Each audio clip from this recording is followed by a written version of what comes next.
Well, welcome back, everybody, to the second part of our church music conversation, just when you thought it was safe to write an introit. Um, Last time we were talking about the different types of choirs that there are. We were talking about the types of pieces that might be useful. We spoke about gaining experience in writing, conducting, singing. And finally, we talked about making a living out of composition and came to the conclusion that that was not likely. But let's move the conversation on now to talk about the actual music itself. And I think in order to avoid repetition, because I suppose that's the danger with this, let's talk first of all about new music and what it is about the composers of new music that's successful. And then we'll look back at the Dysons, the Stanfords, and so on, and talk about what it was about their music that made it stand the test of time. So, first of all, let's talk about the new works that make it into the repertoire. Why do they make it into the repertoire? The John Taverners, James Macmillans, Tariq O'Regans, these sort of people. And what do you both think, Sarah MacDonald and Alan Bullard, about why those pieces break through? Well, there'll be something to do with the fact that they are effective liturgically and practical from a technical point of view. That's an interesting list of people who are successful. I mean, obviously there are a couple of pieces of James Macmillan which are in regular repertoire, but only in the kind of I guess higher levels of church music. So the collegiate choirs and the really accomplished cathedral choirs, as opposed to perhaps to the parish cathedral choirs. I think there are two types of music that will make it into the repertoire permanently. Some of which will be the composers that you've just suggested, and it'll include Cecilia McDowell and Judith Bingham and that sort of thing.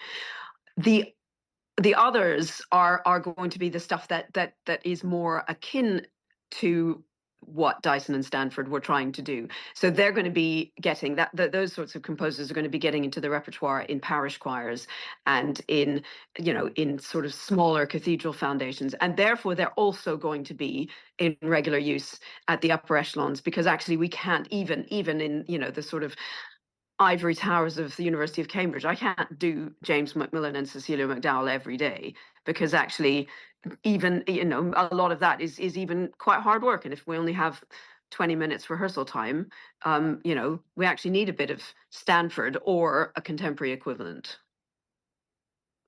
Yeah, I agree with you, Sarah. I mean, I think there is quite a big divide between these different types of new music.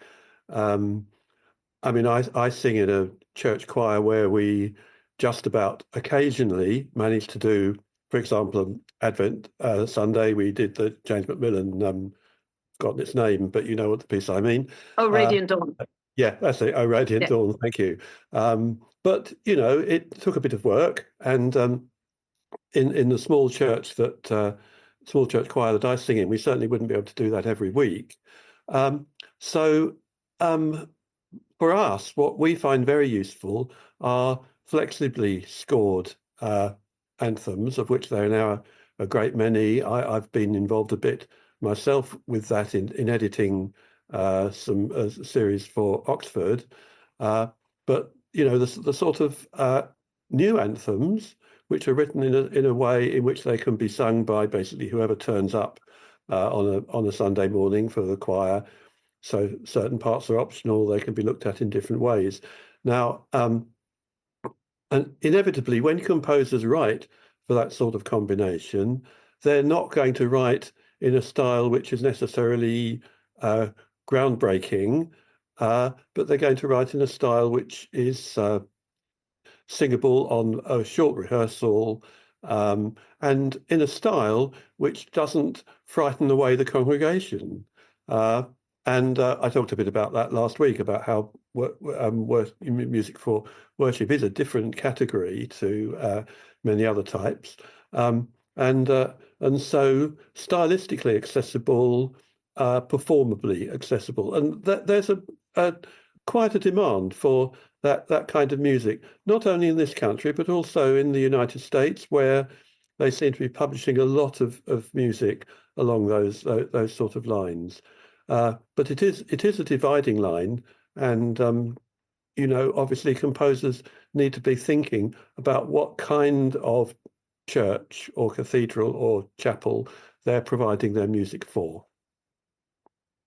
Yes, Absolutely. And I think the other thing, just to add to that, is that even the sort of professional composers, if you like, who are writing music that would not necessarily be sung on a Sunday morning in a small village parish church, they need to think about the fact that, I mean, we could never do a piece of Taverner on a weekday at Ely Cathedral, for example, because we only have 6 in the back row, and there's normally so much divisi that even a piece that the trebles could cope with, for example, would simply not be doable because we haven't actually got the bodies to sing those notes. Yes, and I didn't mention any women composers, and thank you for addressing that balance, Sarah. I'm going to address it now by saying I think one really effective piece I've heard recently is Peace on Earth, Erlyn Wallen, which has a very simple treble melody and then a very otherworldly, discordant organ part in the background. Very, very effective. Yes. Well, let's talk then about the old classics now. There are dominant pieces of repertoire, aren't there, which turn up in service lists again and again, as we've implied. Particular settings of the preces and responses, William Smith, Bernard Rose, those sort of people, and canticle settings, Stanford, Sumption, Dyson, Howells. Why do you think choirs keep returning to those pieces? I mean, we partly answered that in a way before, but is there anything specific to say about those works? Well, first of all, they fit the description of liturgically effective because they were written by jobbing church musicians, and practical. I mean, Dyson in D, for example, I mean, probably 40% of it is big unison tunes.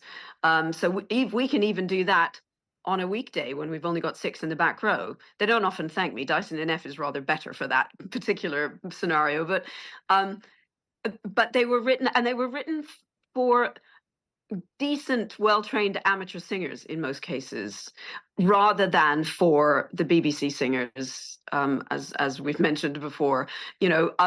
So they are completely doable and completely practical. They sort of get themselves into the public consciousness, and you sort of, people come in and they come into Cambridge choirs, for example, and they kind of actually remember that, oh, For a Closer Walk with God by Stanford, which is basically a hymn anthem, because they might have sung it either in their school choir, or if they were in a church choir, they'll have sung it when they were a kid.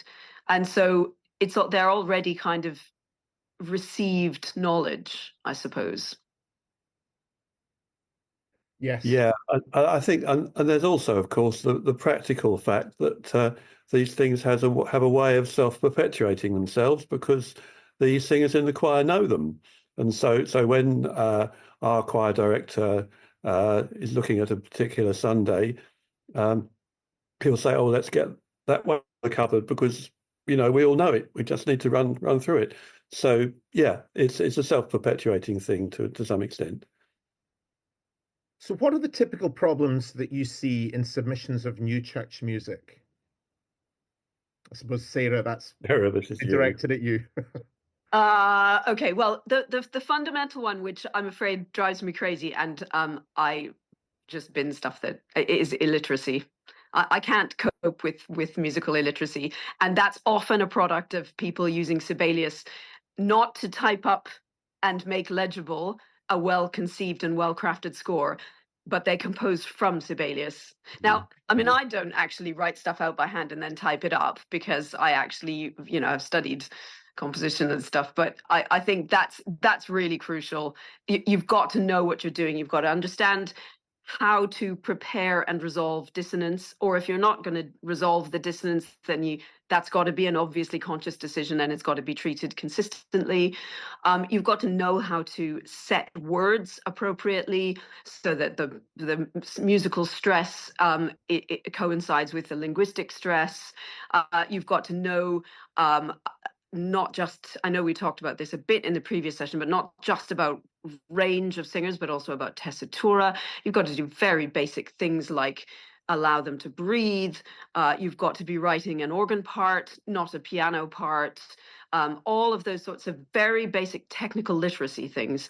And I'm afraid there's a lot that comes my way, which is just messy and poorly presented. And so I don't tend to program that stuff.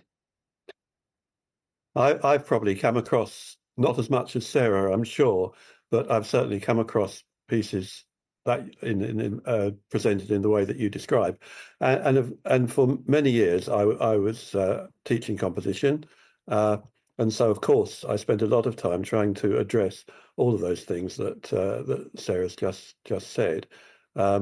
It does seem to be a bigger problem today, and I think that the advent of computer typesetting has made it easier for people with less what you might call traditional musical training to produce something which superficially sounds okay, and it's something that maybe needs to be addressed. I always used to make my students, some of their pieces, write them up by hand, not just use the computer. It didn't always work. They wouldn't always do it, but that was what I tried to do. And I myself always write a pencil sketch before I put it on the computer. I've never composed straight onto the computer unless it's a very basic sort of arranging job. So yeah, and there's a lot that we learned as composers when we were training and learning by experience as to what worked and what didn't, that it's rather easy to avoid. And the problem is, as Sarah said, it's when you're actually presented with it and it doesn't look, as it should. Why should we bother to read it in that case? Yeah, absolutely. So with so many university and college courses being cut back or stopped entirely, where might young composers or emerging composers look? Can you recommend any resources for how to? One of the first things that I do, absolute basic stuff. Now, I do that with my own students, but I also, anyone who says they're potentially interested in doing a bit of composition, regardless of how trained they are, is to go right back to the beginning and to study Gradus ad Parnassum by Fuchs. And that is available on IMSLP, or you can buy it for $4.99 on Amazon. And it is a teach yourself tutor for composition, which starts with basic counterpoint, and everything about it is designed to be used as a self-tutor, as an autodidact sort of thing. And basically it's the book that every great composer from Mozart onwards used. The understanding is that the teacher is Palestrina, and the student who writes the book in the first person is Fuchs, and he simply starts with the basics of how to compose, and then you can go right up to writing 5-part counterpoint and just learning that really basic fundamental technique. And if you think about, anyone who's they launch you in A-level music in how to harmonize a Bach chorale, and that's a very good skill, but you get told you must never use 6/4 chords, and nobody understands why. And it's but if you've done a bit of Fuchs, then you understand it's because the perfect fourths, the so-called perfect fourth, is actually a dissonant interval. And and so you can't put it above the a chord with a fourth in the bass, but because it's a dissonance. But people, especially because we have this odd thing of calling it perfect, we seem to think that it's not a dissonant interval, but you know, and then all sorts of things about parallel movement and stuff is all explained in your very first chapter in that book. So that's the first place to go. The second place to go is just to spend, you know, spend a little bit of time learning about what things look like on the page. So even if you've got some contrapuntal and harmonic technique and that sort of thing, make sure you have a little bit of a sense of, I mean, I suppose it's kind of basic visual awareness, but so much with singers, especially singers who don't have enough rehearsal time, or musicians of any sort who don't have enough rehearsal time, a huge amount of the way they read, particularly good readers, is basically approaching the page as if it's tablature. And so things have to be well spaced rhythmically, for example. And in order to see that, you need to have a sort of half decent sense of an awareness of desktop publishing at a micro level. So you can see whether, you know, 1/4/4 bar is this long, and because there's a long word, the next 4/4 bar is this long. And then singers will just get that wrong because the two bars are two different lengths, even though they aren't actually in time two different lengths. And that might be a very basic thing because you've used, I don't know, the word stretched or something, which obviously has a million letters, but it's only one syllable. So it moves everything around on the page, which is the, you know, Sibelius isn't very good at spacing those things out. It doesn't see those sorts of things. So you've got to be aware of those. So that's the kind of, that's going right back to the basic levels of teaching counterpoint and learning counterpoint, and right up to the more recent and serious levels of desktop publishing. But for me, both of those are matters of simple literacy. Yeah, I agree with everything that you've said, Sarah. And I'm trying to think how I learned, and I think I did those things that you've described, but I think I learned most of what I know just by looking and listening to what composers had written. And when I came to teach later on, as it were, when I was in my 20s, I then found I had to learn a few other things that I'd done instinctively before, so that I could help my pupils. But I think a lot of it is actually about studying masterworks, if you like, you know, the classics, and understanding how they work and how their composers did them. And that's much easier today for anybody who's learning, because everything's available online, and so it's much easier than it was.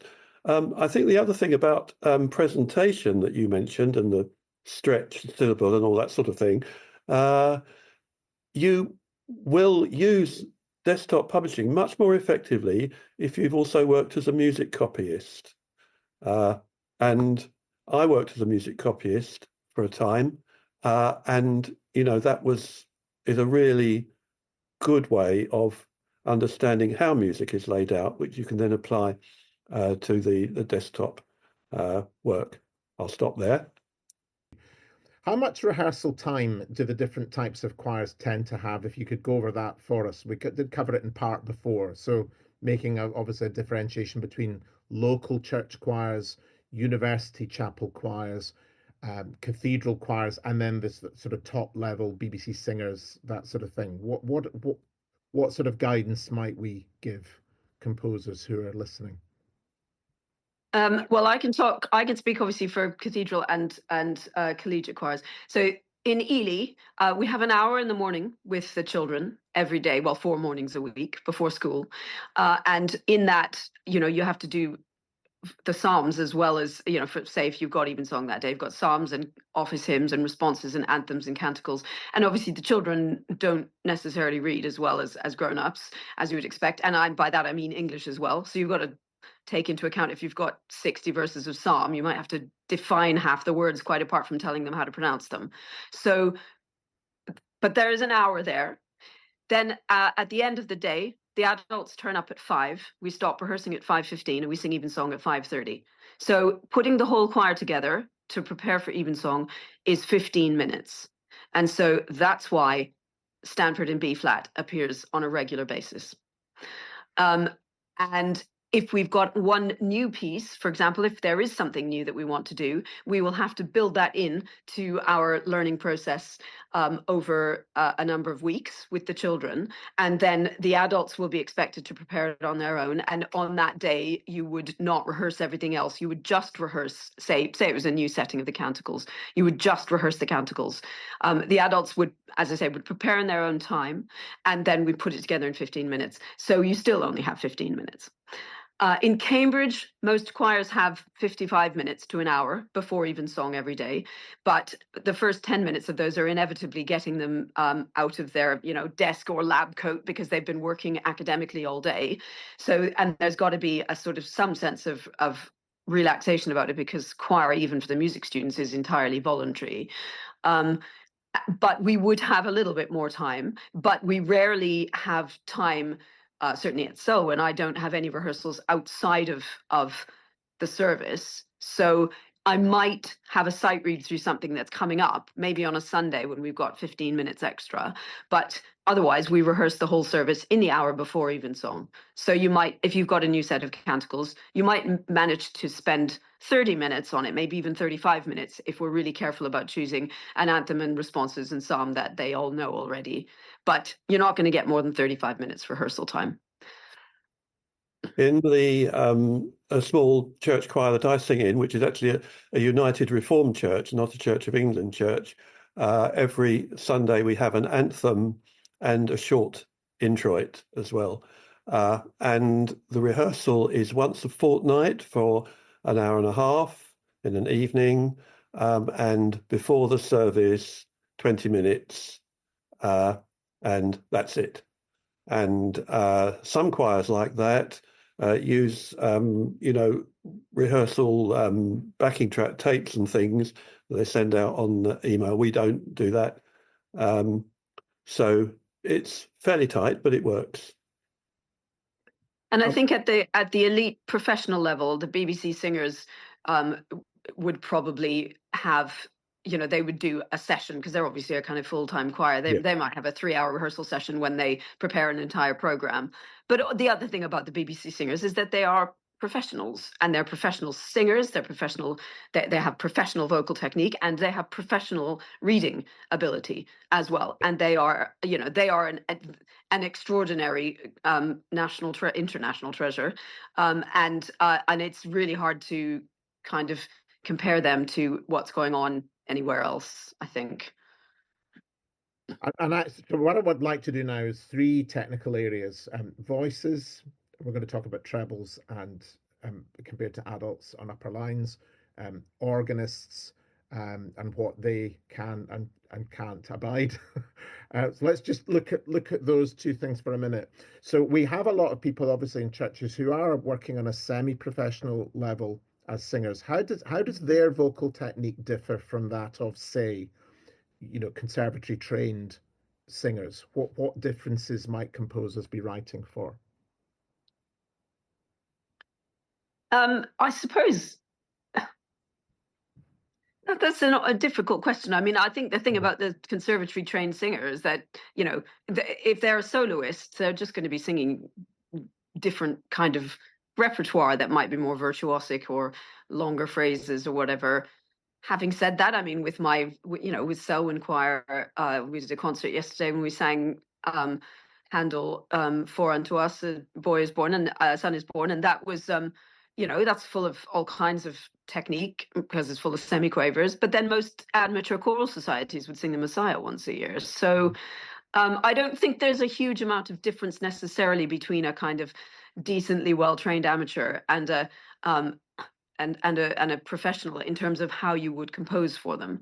That's not the case with children, and in particular, if you're writing something for children's voices, i.e., as opposed to for SATB, where the children are singing the top line, when they've got the backup and the length behind them. You need to be, if you're writing a piece of unison music, say for a treble section, you need to be very careful about the lengths of phrases, how easily they can find their notes, what sort of shape the melody takes. And you really do need to write things that are memorable. And if you have a tune come back 3 times, make sure it's the same, because they'll never manage to sing it 3 different ways. And that, you know, there are composers out there from ages ago who struggled with that. So that lovely anthem by Peter Warlock, Adam lay bounden, which goes doo doo doo doo doo the first time, and then doo doo doo doo doo the second time. And I mean, 98% of treble sections have no idea which one's a C and which one's a B flat, and they sing them both interchangeably, you know. And that's a weakness. I mean, I love that piece, but that's a weakness in that piece being written for unison treble voices, because they just will get that wrong. Alan, anything about trebles as opposed to sopranos in particular, and altos, the way that you I really have limited experience of that in terms of trebles on the top line of a church choir as distinct from sopranos. I've not really got anything I can add, I don't think. Well, can we move on to organ playing then? And what irritates organists in your experience more than anything else, and what should composers be bearing in mind? You need to have sat at a console.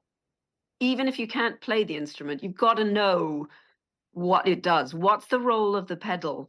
And I don't mean the damper pedal, because we don't have one of those, you know, and you've got to understand, you know, I think organists and non-organists are terribly concerned about stops and registration. And actually, that's not the issue. It's a much more, the organists can work out what registration to use given the instrument in front of them.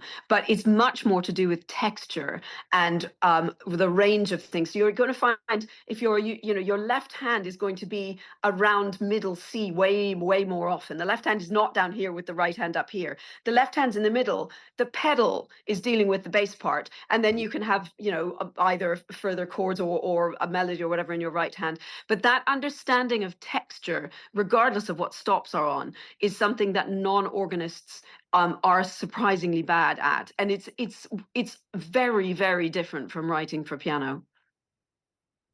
Yeah, it is very different, and I'm primarily a pianist, so I do have to think very carefully when I'm writing for organ. I think I've got a reasonable idea how to do it, but you know, it is a quite different skill, and you do have to think in a different way. And I'd agree with Sarah that actually choice of stops, you can give a general indication of the sort of sound you want, but you know, the detail of it will vary so much from instrument to instrument that there's no point in being too detailed.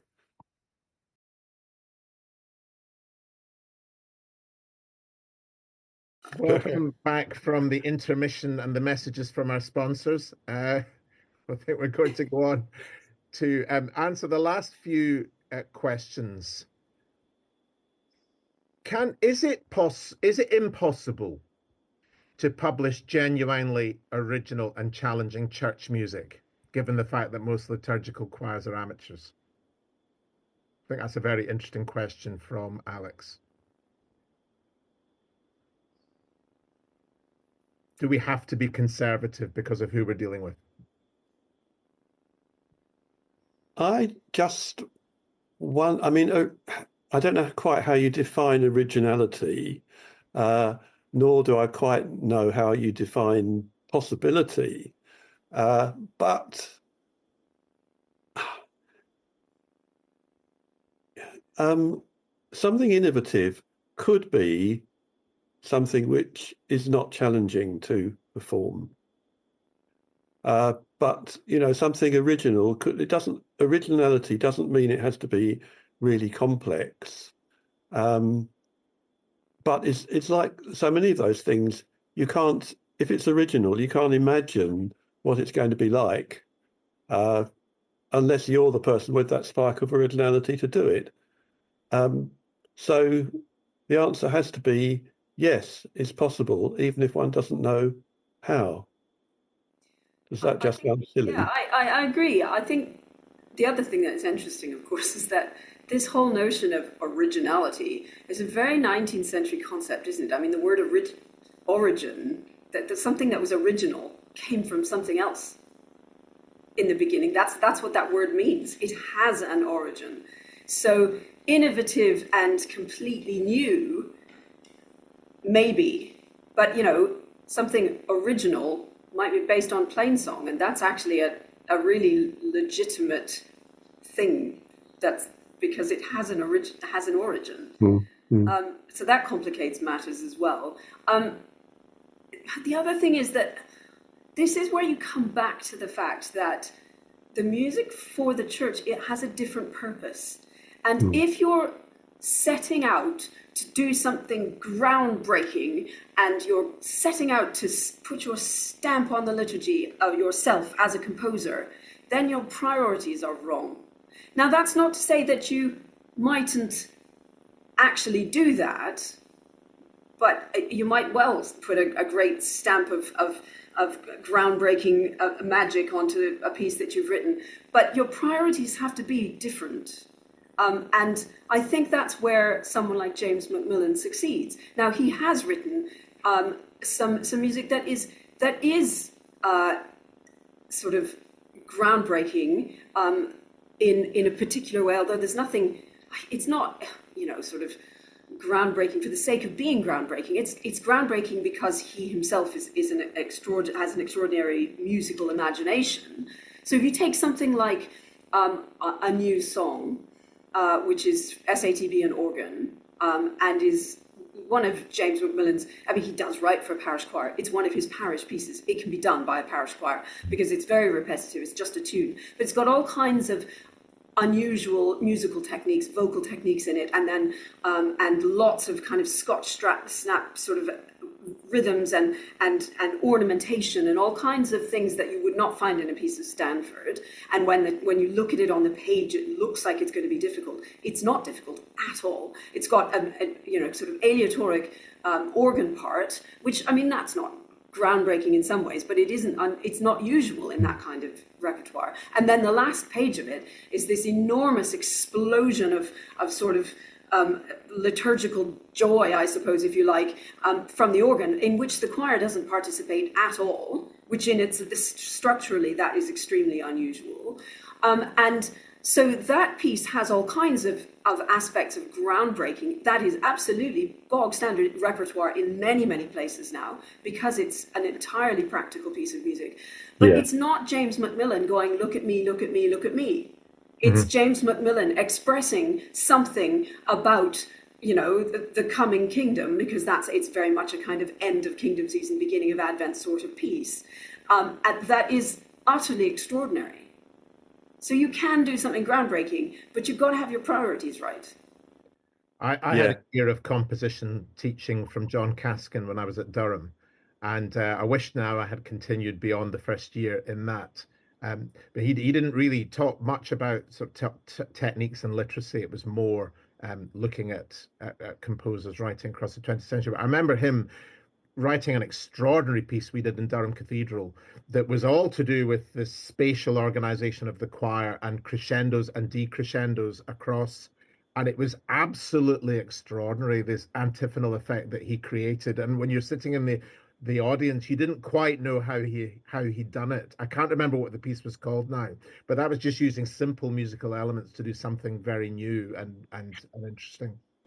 And again, we did a piece at Ely for Advent this year by Paul Trepty, a setting of Drop Down Ye Heavens, with two treble soloists, one in the clock tower up at the high level at the roof, and one in the octagon tower, singing antiphonal, and it's very dissonant. But of course, this is not about Paul Trepty going, look at me, aren't I brilliant, and doing this extraordinary dissonant music. What it is creating this mystical effect around using the acoustic and using the space and using the building. And it's looking for and therefore achieving an extraordinary transcendence, which has nothing to do with the composer. Anything to add, Alan? No, I don't think so. I think Sarah's absolutely right about all that.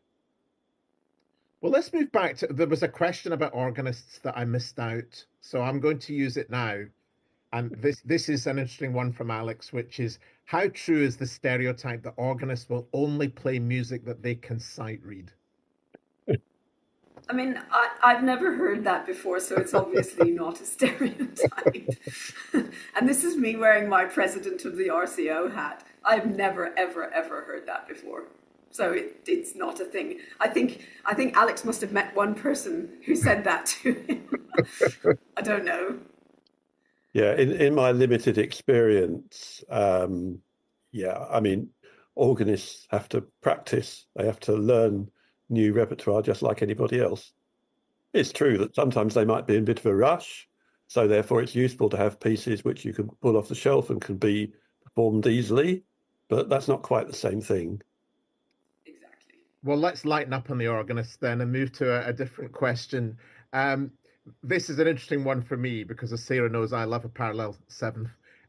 When is it interesting to break the rules of conventional choral writing and use parallel fifths, octaves, ninths, etc.? Vaughan Williams, obviously, with parallel fifths being a very popular case in point. When is it crass and when is it just plain counterproductive? Could I come in on that one, having spent much of my life going through students' work and marking parallel fifths and parallel octaves? It's the reason why we have such a thing about parallel fifths and parallel octaves is because in the standard way that functional harmony worked in the 17th, 18th, and 19th century, it was something that was observed. And so therefore, if you are learning to compose or to write music by imitating the styles of other composers, then it's appropriate to do that alongside lots of other things. Once you get to the 20th century, you find, obviously, as you mentioned, Vaughan Williams and plenty of other composers deliberately using parallel fifths or octaves. Let's stick with parallel fifths.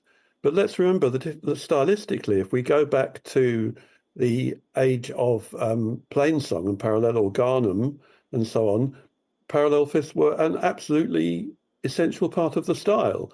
And so it isn't that parallel fifths are wrong. It's simply that they were things that composers avoided at certain points in musical history. Today, we don't avoid them on the whole. We think that they're part of the resource that we can use.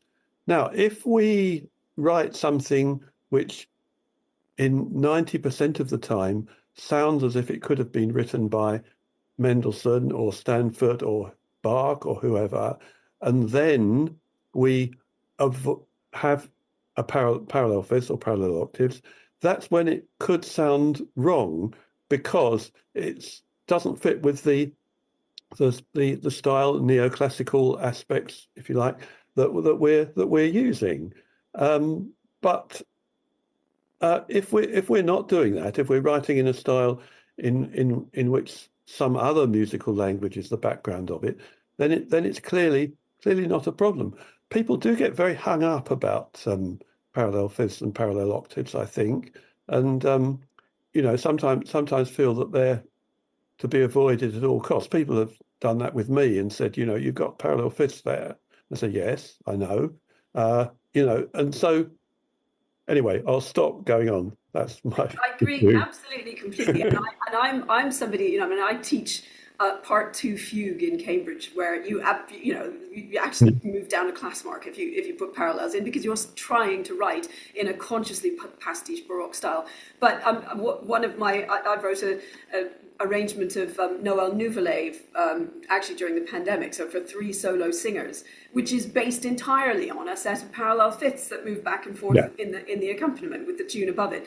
But it's about consistency, and it's about using a language consistency and using a particular topic consistently if you're writing. And that's if you want to write an anthem that is based entirely on consecutive parallel sevenths, then go right ahead. But if you suddenly have 3 bars where it was there's a set of parallel sixths and then some ninths and then some fourths and thirds, because you forgot what you were doing or because you're being inconsistent, that's when something will sound wrong or out of place.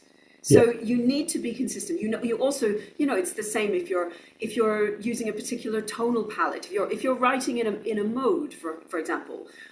So say we want to write in the Dorian mode. So that's all the white notes from D up to D, and you're going to write a piece of music in the Dorian mode. Now, I'm not suggesting you can't have accidentals, but they need to be just that. They need to be accidentals. Whereas if you're writing a piece that is in the Dorian mode and 90%, 20% of the time you keep forgetting and putting an F sharp in, that's clumsy and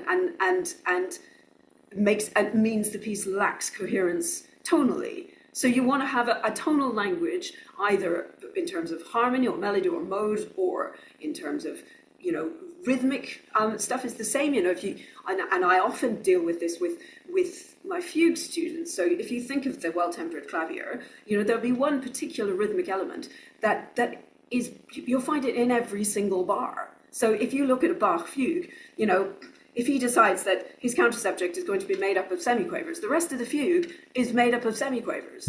And it's really, really coherent and consistent. And you don't find it sort of dropping into quavers here, and then there's some minims, and then in bar 27 you've got triplet quavers, and that's that sort of consistency that shows the kind of the technique we want and the integrity to the piece of music that you've written. Yeah. So if your piece is based on parallel fifths, just be consistent. They are rather nice. Indeed. I agree.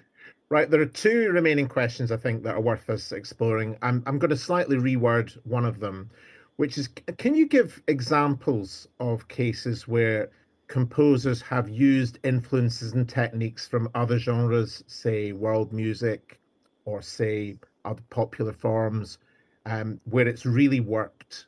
Can you give examples of those?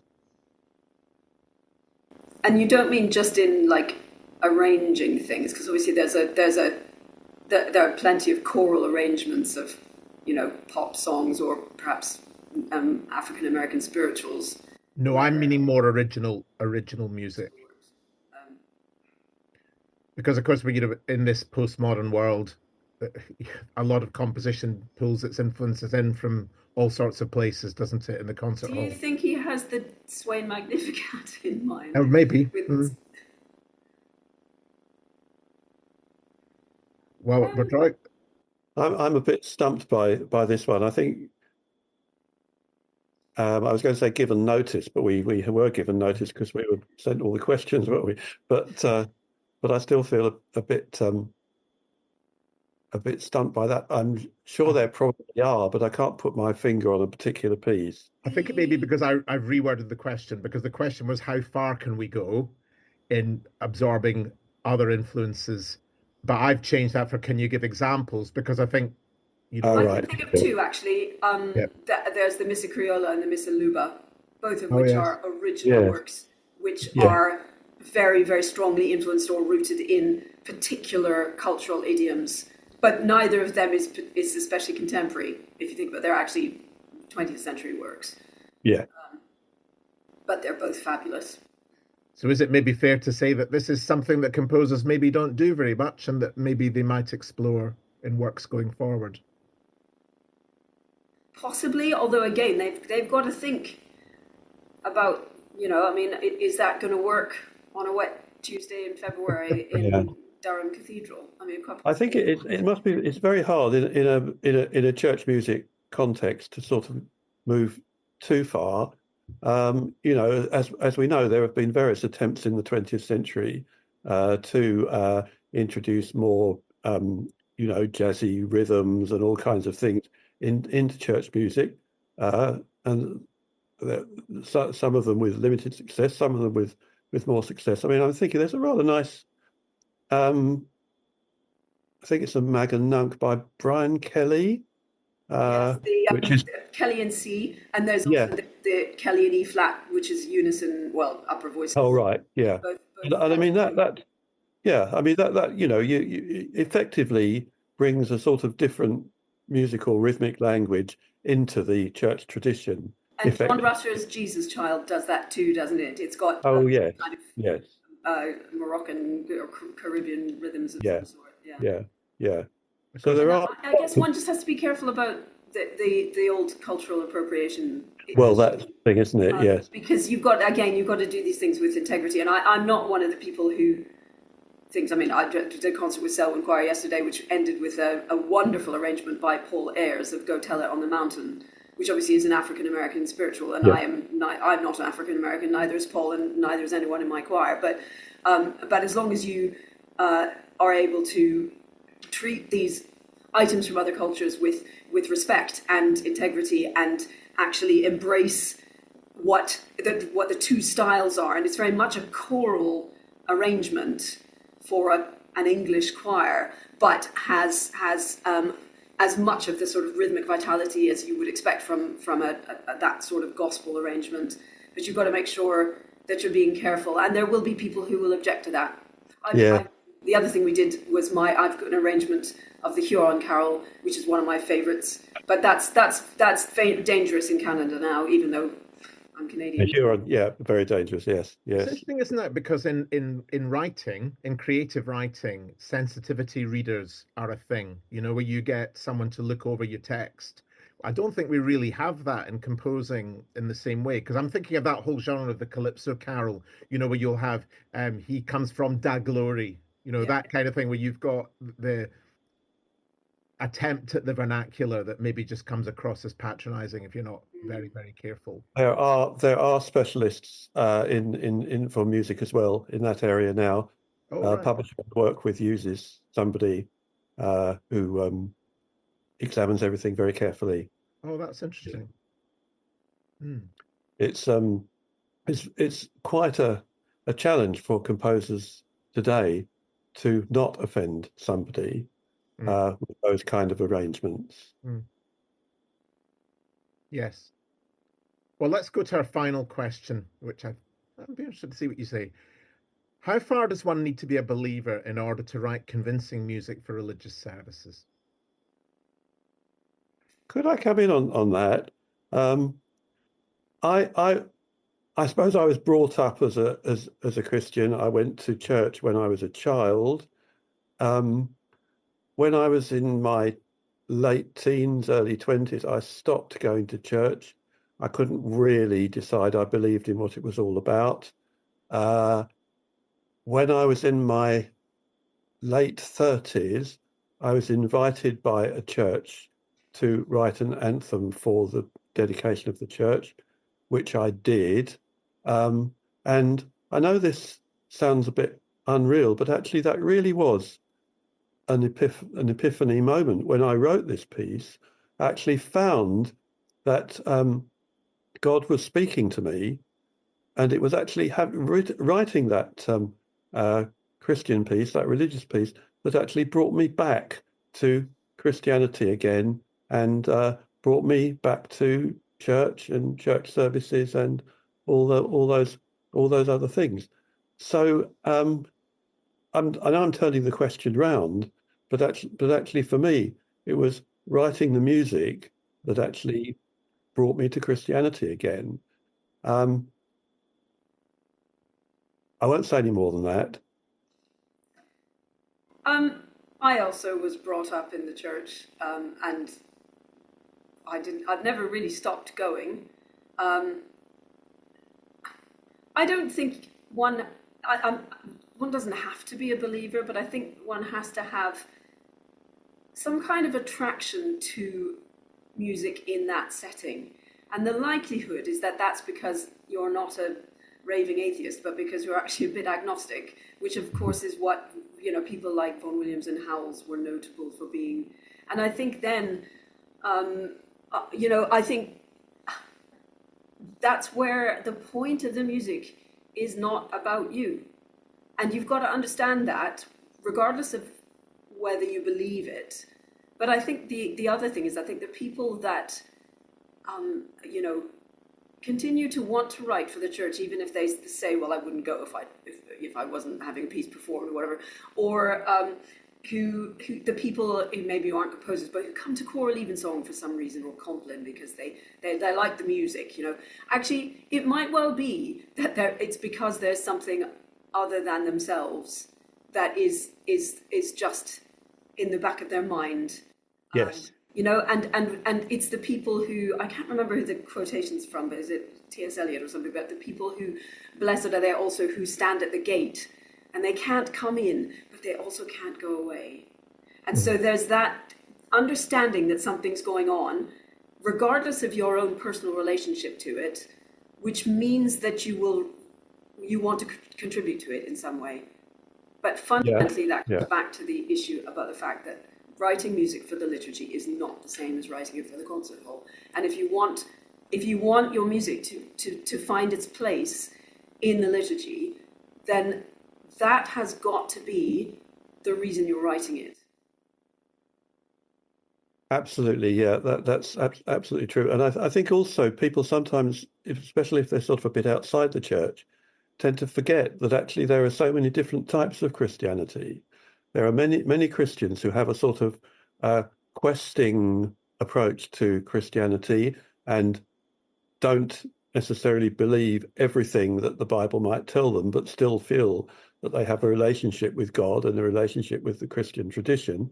And there are other Christians who believe that everything in the Bible is absolutely true and sacrosanct. And most people are a lot of people in between all those things. And so yeah, I think many composers, you know, you mentioned Howells and Vaughan Williams are both good examples of composers who were really very much, they might have been questioning it all for all sorts of reasons, but nevertheless, it was still there. It was still part of them. And I think for most composers, it's like that too. You know, composers who are writing music for the church may, of course, be, you know, day by day involved in church, but equally they may not be, and that doesn't really have any bearing on the effectiveness of their music. Just coming back to what Alan was saying as well, I'm involved in church music myself, and there's no doubt that a lot of teenagers remain in church because of the music and for no other reason. That can often be the case, and then may come back to it or may not later. But I think what's it has a crucial role in their lives. They're remaining in church because of the music. They're not necessarily going to the concert hall because of the music. There is something about it that means that the music itself is not an end in itself. And I think they might not be able to voice it that way, but you're not, you know, they're not kind of going to hear every performance by, you know, of a newly discovered work by, you know, somebody famous or by, you know, a symphony by Stanford or whatever. They're going because they want to sing Stanford in B flat.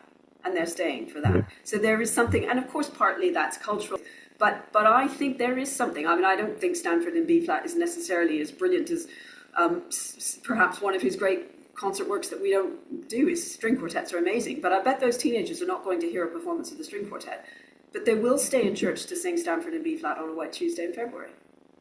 Yes, thank you very much, both Sarah MacDonald and Alan Bullard, for your very insightful comments today. I'm sure they'll be of great help to the CNM composers and people beyond. Thank you very much for being involved in this whole project.